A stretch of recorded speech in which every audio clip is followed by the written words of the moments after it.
আমাদের সমসাময়িক ঘটনা প্রবাহ, আমাদের সামনে যখন বড় কিছু ঘটে যায় তখন সেখানে আমাদের শিক্ষণীয় বিষয় কি আছে। তো আমরা গত দু এক সপ্তাহ আগে বলেছিলাম যে জুলুমকে আল্লাহ অত্যন্ত ঘৃণা করেন, জালিমদেরকে আল্লাহ কিছুদিন সময় দেন। আমাদের উদ্দেশ্য হচ্ছে কোনো রাজনৈতিক বক্তব্য দেওয়া আল্লাহর কাছে পানা চাই, শুধুমাত্র আমাদের এই ঘটনা থেকে শিক্ষণীয় কী আছে সেই দিকে শুধুমাত্র আমি আপনি নিজেদের চোখ বুলাই যে কি শিখলাম আমরা এই ঘটনা প্রবাহ থেকে।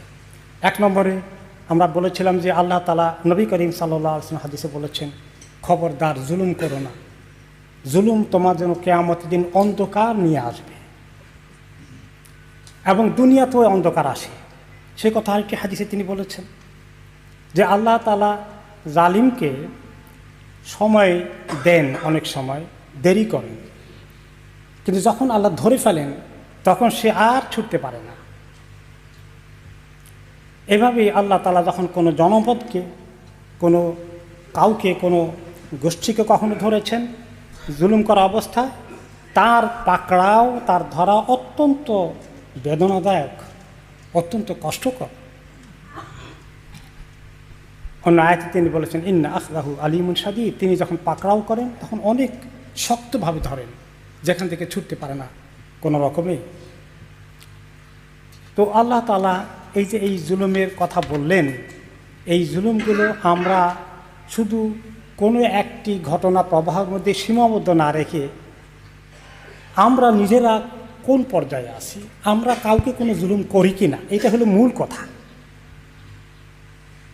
রাষ্ট্রীয় পর্যায়ে জুলুম হতে পারে, ব্যক্তিগত পর্যায়ে একে অপরকে জুলুম করতে পারি, পারিবারিক পর্যায়ে কেউ কাউকে কষ্ট দিতে পারি, বিজনেসের পার্টনারকে আমরা দেখা যাচ্ছে ঠকিয়ে কষ্ট দিচ্ছি, টাকা আত্মসাৎ করে বসেছি, কারো জমি দখল করছি, স্বামী স্ত্রীকে কষ্ট দিচ্ছে, স্ত্রী স্বামীকে জুলুম করছে।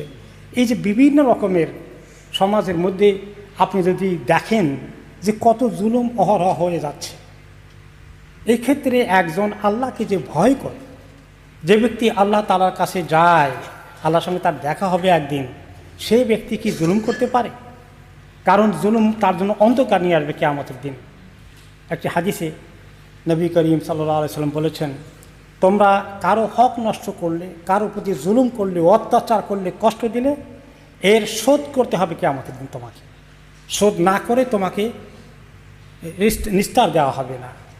এমনকি যে ছাগলটির শিং নাই, নেড়ে ছাগল, তাকে শিংওয়ালা ছাগল যখন গুঁতা দিয়ে কষ্ট দিয়েছে একতরফা, এই নেড়ে ছাগলটি, শিংহীন ছাগলটি তার জবাব দিতে পারেনি, প্রতিশোধ নিতে পারেনি, তাহলে কিয়ামতের দিন আল্লাহ তাআলা তাকে ওই নেড়ে ছাগলটাকে আল্লাহ শিং দিয়ে দিবেন, আর ওই ছাগলের শিংকে আল্লাহ নিয়ে নেবেন, তাকে ততগুলো গুঁতো দিয়ে আল্লাহ তাআলা তার প্রতিশোধ নেবেন, ইনসাফ কায়েম করবেন। এই যে মানুষ জায়গা জমি দখল করে, আজকে দখল করার হিরিক আমাদের দেশে কেমন চলছে, চান্স পাইলেই তো দখল, কি মজা লাগে দখল করতে, কোটি কোটি টাকার সম্পত্তি দখল করে বিশাল কিছু হয়ে বসে আছে। আহারে, এই দুনিয়ার লম্বা স্বপ্ন কত কুইক আল্লাহ শেষ করতে পারেন। এই লম্বা স্বপ্নকে জ্বলন্ত প্রমাণ আল্লাহ তাআলা মানুষকে দেখাচ্ছেন শিক্ষা নেওয়ার জন্য। আরেকজনের দিকে না দেখে আমার দিকে আসি, আমি কোথায় জুলুম করছি, কাউকে কষ্ট দেই কিনা।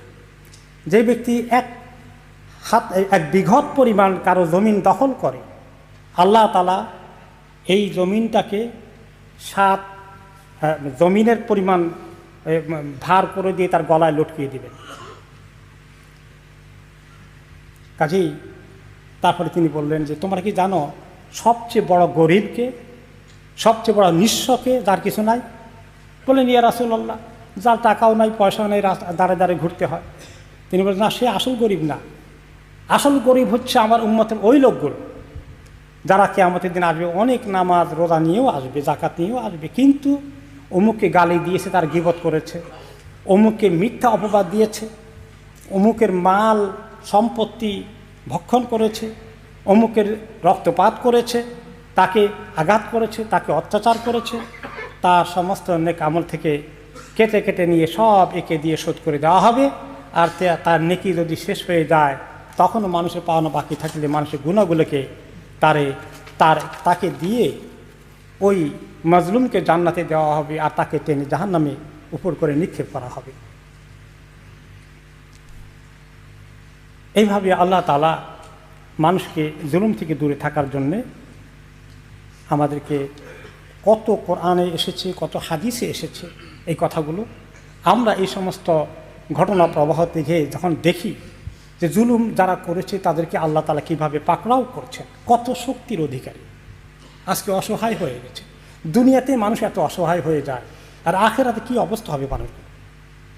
কাজে আমরা চিন্তা করি, আত্মসমালোচনা করি, আমি কোথায় কারো হক নষ্ট করেছি কিনা, কাউকে কোনো কষ্ট দেয় কিনা, আমার দ্বারা আমার পরিবারের সদস্যরা, আমার বাইরের মানুষরা, পার্টনাররা, কারো কোনো হক আমি নষ্ট করেছি কিনা আল্লাহর কাছে এখনই মাপ চাই, তওবা করি, হক আদায় করে দেই, মানুষের মনের কষ্ট দূর করে দেই।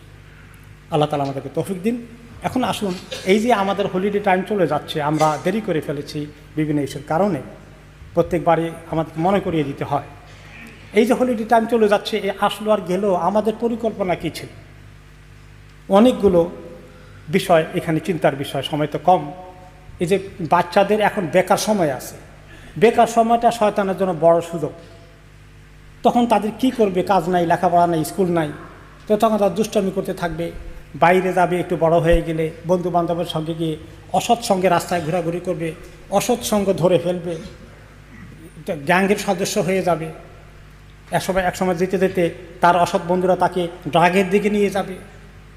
এই যে আমরা ছেড়ে দেই, এই সময় পিতা মাতাকে এমন প্ল্যান করতে হয় যে ছেলে মেয়েকে দিয়ে বেশি সময় কীভাবে ঘরে থাকতে পারি, অথবা একটু হলিডেতে যেতে পারি, ওমরায় যেতে পারি, দেশে ঘুরে আসতে পারি, অথবা কোনো দিকে আমরা একটু সুন্দর জায়গা দেখার জন্য পাহাড় দেখতে যাই, সমুদ্র দেখতে যাই, আল্লাহর সৃষ্টি দেখতে যাই। আল্লাহ তাআলা কোরআনে পাকে বলেছেন যে আকাশ জমিনের সৃষ্টির এত অনেক কিছু দেখার মতো আছে, সেখানে দেখে আল্লাহ তাআলার কুদরতের কথা স্মরণ করি এবং নিজেদেরও কিছু মনটা ভালো লাগবে। এবং এই যে সব সময় আমরা কাজে ব্যস্ত থাকি, এত ব্যস্ততা, শুধু ব্যস্ততা থেকে একটু ছুটি পাওয়া দরকার। ছুটিটা কিন্তু একটা নিয়ামত। নবী করিম সাল্লাল্লাহু আলাইহি ওয়াসাল্লাম এই ছুটি বা একটু অবসর টাইম পাওয়া এটাকে গুরুত্ব দিয়েছেন। শুধু যারা বেশি বেশি ইবাদত করবে তাদেরকেও তিনি বলেছেন এত বেশি ইবাদত করো না যে তোমার নিজের জন্য রেস্ট নেওয়ার সুযোগ নাই, পরিবারের সদস্যদের সঙ্গে একটু বসে কথা বলার সুযোগ নাই, তাদেরকে নিয়ে কোনো দিকে একটু তুমি বসে একটু রেস্ট নেওয়ার সুযোগ নাই, এটা ঠিক নয়। হানজালা রাদিয়াল্লাহু আনহুকে বলেন যে কিছু সময় তুমি আল্লাহর ইবাদতে দাও, কিছু সময় তোমার নিজের প্রয়োজন। সারা রাত ইবাদত করলে আল্লাহ খুশি হবে না, তোমাকে আল্লাহ ঘুম গেলেও মাঝখানে খুশি হবেন, তুমি ঘুম মিস করো না। সা এই জন্য সাহাবী মুআয ইবনে জাবাল রাদিয়াল্লাহু তাআলা আনহু বললেন যে আমি যখন ঘুমাই রাতের বেলা তাহাজ্জুদের আগে, আমি জানি তাহাজ্জুদের নিয়তে শুই, আল্লাহ আমাকে ঘুমের শোয়ার টাইমসে ব্যয় করছি এটারও সওয়াব দিবেন আল্লাহ আমাকে, আর তাহাজ্জুদে পড়বো সেটারও আল্লাহ আমাকে সওয়াব দিবেন। শুধু তাহাজ্জুদের সওয়াব আল্লাহ আমাকে দিবেন না, আমি নিয়ত করেছি যে তাহাজ্জুদের আগে আমার একটু রেস্ট লাগবে, সেই জন্য ঘুমাই, এনার্জি পাবো। আলী রাদিয়াল্লাহু আনহু বলেছেন তোমাদের এই অন্তরগুলোকে, দিলগুলোকে মাঝে মধ্যে একটু রেস্ট দিও, এবং এগুলোর জন্য মাঝে মধ্যে একটু হাস্যরস, একটু হালকা, একটু মস্কারি, একটু সময় কাটানো, সবসময় সিরিয়াস কথাবার্তা নয়, মাঝে মধ্যে একটু ইজি টক, এগুলো কিছু তোমরা করো। কারণ সিরিয়াস কাজ করতে করতে অন্তরগুলো ক্লান্ত হয়ে পড়ে, যেভাবে দেহ ক্লান্ত হয়ে পড়ে। এই জন্য অন্তরের কিছু খোরাক লাগে, একটু হাস্যরস, একটু বাইরে যাওয়া, একটু সময় কাটানো, একটু রেস্ট নেওয়া। এগুলোর জন্য আমাদের একটা সুন্দর পরিকল্পনা লাগে। বাচ্চাদের হলিডের অর্ধেক পার হয়ে গেছে, বাকিটা আমরা কিভাবে একটু প্ল্যান করতে পারি, তাদেরকে আমাদের সঙ্গে ফ্যামিলি বন্ড, পরিবারের মধ্যে অত্যন্ত গভীর সম্পর্ক, পিতা মাতা সন্তানদের মধ্যে, ভাই বোনদের মধ্যে গভীর সম্পর্ক, আত্মীয় স্বজনের মধ্যেও অনেক গভীর সম্পর্ক থাকা দরকার।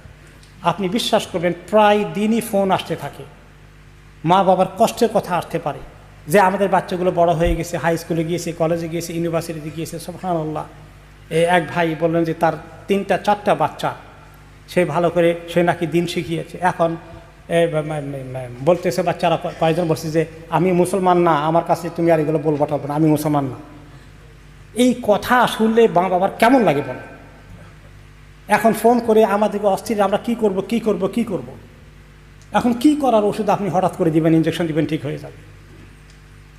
তাহলে আমরা এই যে বাচ্চাদের সঙ্গে আমাদের সম্পর্ক হালকা হয়ে আছে, এটাকে মজবুত করার জন্য আমাদের একটু সময় দিতে হবে। বড়রা বিভিন্ন জায়গায় আড্ডা দেওয়ার তুলনায় ঘরে বাচ্চাদেরকে একটু সময় দেওয়া, তাদেরকে নিয়ে একটু বাইরে যাওয়া, তাদের সঙ্গে একসঙ্গে খাওয়া দাওয়া করা, নাস্তা করা, এগুলোর জন্য রাতের খাবার, দুপুরে খাওয়ার সুযোগ হলে একসঙ্গে একটু সময় কাটানো, এই ফ্যামিলির আদর মায়া মহব্বত করে মজবুত করে রাখা, এগুলো আমাদের প্ল্যান করতে হবে হলিডে উপলক্ষে। তা না হলে তাদের হাতে আসে তাদের বন্ধুবান্ধব, বাইরে গেলে তাদের হাতে আসে তাদের ইন্টারনেট, মোবাইল ফোন, দুনিয়ার যত আজে বাজে জিনিস আছে ওগুলোর মধ্যে এমন ডুববে, এমন দেখা দেখে সুবহানাল্লাহ।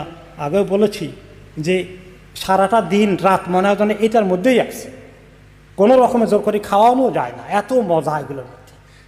তো এগুলোর থেকে উঠানোর জন্য আদর করে, মায়া করে, বকাবকি করে নয়, তাদের সঙ্গে আমাদের সম্পর্ককে মজবুত করতে হবে। আল্লাহ তাআলা আমাদেরকে